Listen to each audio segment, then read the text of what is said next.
It's the Joel Shit Show featuring Joel Shit.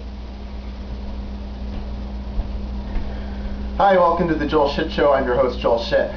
So, yesterday was Thanksgiving. In case you didn't notice, there's no other reason that football would be on TV on Thursday morning, or Thursday afternoon if you live in the East Coast, or Thursday evening if you live in the United Kingdom. You get the idea.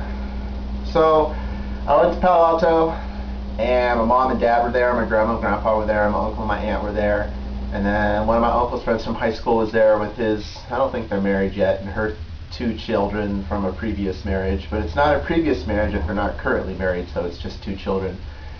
And some other guy that's a friend of my uncle's, and some other guy that's a friend of my uncle and aunt's, and his whatever she is, and then she's like 8.5 months pregnant. I know that like when you're really super pregnant and you're ready to drop, that you know, like you don't always wear your wedding ring and stuff because your fingers swell up.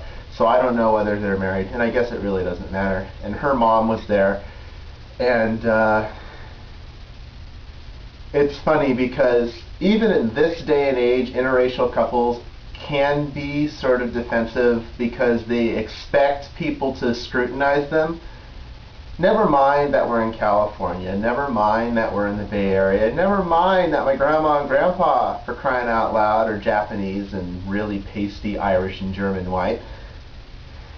It's hard to turn that off, whether it's because you secretly feel guilty because of how you've been brainwashed as a child, or because you just know that most people aren't going to be able to handle it, which really isn't true anymore.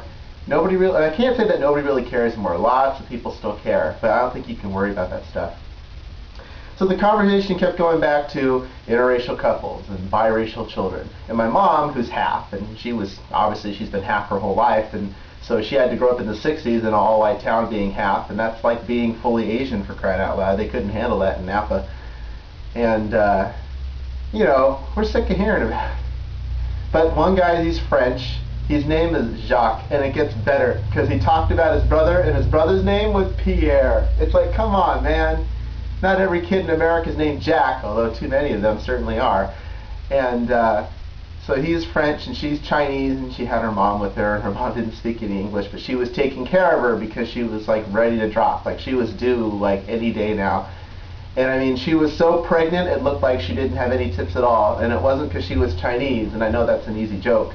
But it's just the whole, it's an optical illusion. When your tummy's way out, then everything else looks, you know, brought in. So don't worry, that kid's going to get to eat.